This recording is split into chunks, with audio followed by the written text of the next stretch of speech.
महाराष्ट्रात अनेक प्रसिद्ध देवस्थान हे डोंगरावर आहेत. गावी गावी ग्रामदैवताच्या जत्रा सुरू झाल्या आहेत. अशीच एक जत्रा संपन्न होत आहे. तो देव ही डोंगरावरच आहे.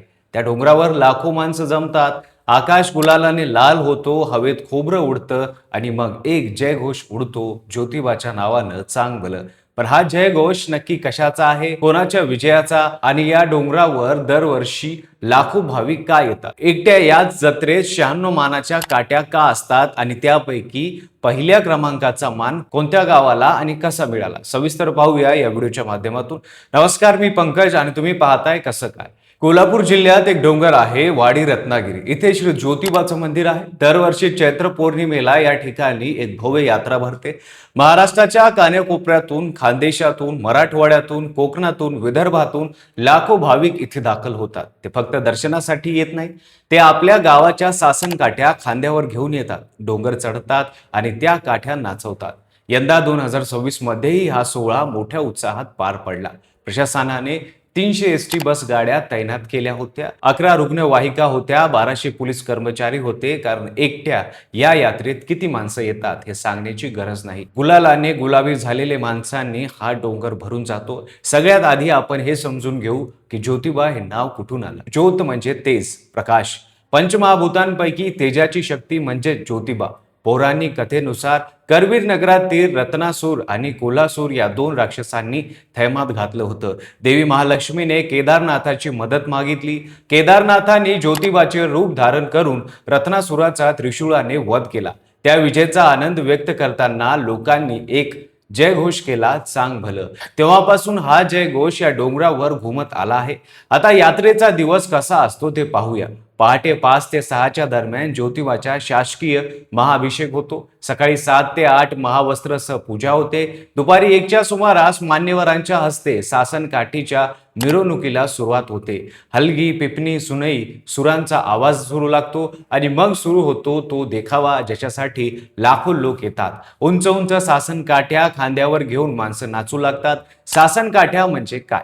साधारण 30 ते 70 फूट उंचाचा एक वजनदार कळप, शेंड्याला तुरा आणि ध्वज पताका, तळाशी ज्योतिबाचे वाहन असलेला घोडा बसवलेला, ती काठी खांद्यावर घेऊन नाचायचे हे अत्यंत कौशल्याचे काम आहे. वर्षानुवर्ष हे कौशल्य पिढ्यान पिढ्या उतरत आहे. एखाद्या गावाची सासन काठी म्हणजे त्या गावाचा अभिमान, त्यांची श्रद्धा, ज्योतिबाचा नाद, केदारचा विजयध्वज. आता येतो खरा प्रश्न, ज्योतिबाची यात्रा नक्की 96 सासन काठ्या का असतात?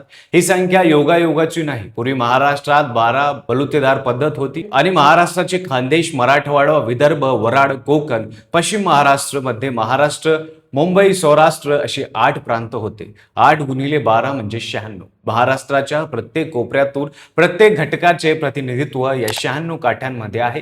ही यात्रा महाराष्ट्राचे एकत्रीकरण आहे. आणि मग एक प्रश्न उरतो, या 96 काठ्यांमध्ये पहिला मान कोणाला? सातारा जिल्ह्यातील इनाम पाडळी या गावाच्या सासन काठीला. पण का?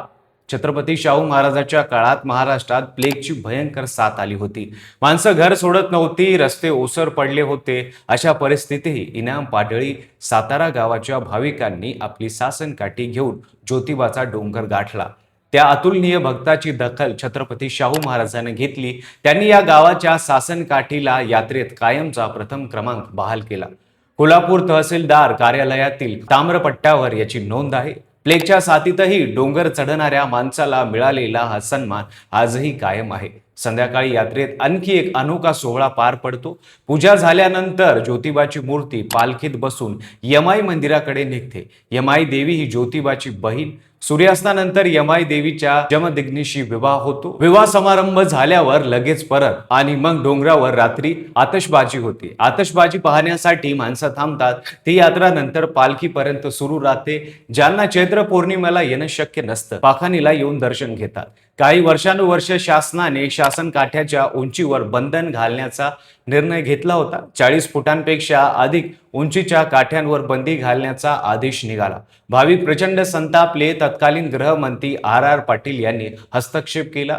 भाविकांच्या धार्मिक भावनांचा आदर करावा असं सांगून हा निर्णय मागे घेण्यात आला. आजही सासन काठ्या पारंपरिक पद्धतीने पूर्ण उंचीशी नाचवल्या जातात. यात्रा संपली की सासन काठ्या परत आपापल्या गावी जातात. त्या गावात त्यांची पूजा होते आणि त्या गावाची यात्रा होते. अशा प्रकारे ज्योतिबाची एक यात्रा संपली की महाराष्ट्राच्या असंख्य गावांमध्ये उत्साहाची लाट उमटते. हे फक्त धार्मिक यात्रा नाही, ही एक शेतकऱ्याची, एका बलुतेदाराची, एका सामान्य माणसाची गोष्ट आहे, जो प्लेगच्या काळातही डोंगर चढतो. तेव्हा आपल्याला प्रश्न पडतो, आजच्या काळात असं काही आहे का जे आपण इतक्या निष्ठेने जपतो? तुम्ही कधी ज्योतिबाची यात्रा अनुभवली असेल तर त्या गुलालाने माखलेल्या डोंगरावर तुम्हाला काय जाणवलं ते कमेंटमध्ये नक्की सांगा. व्हिडिओ आवडला असेल तर लाईक करा, चॅनलवर नवीन असता चॅनल सबस्क्राईब करा आणि बेल आयकॉनला दाबायला विसरू नका आणि पाहत राहा फक्त कसं काय.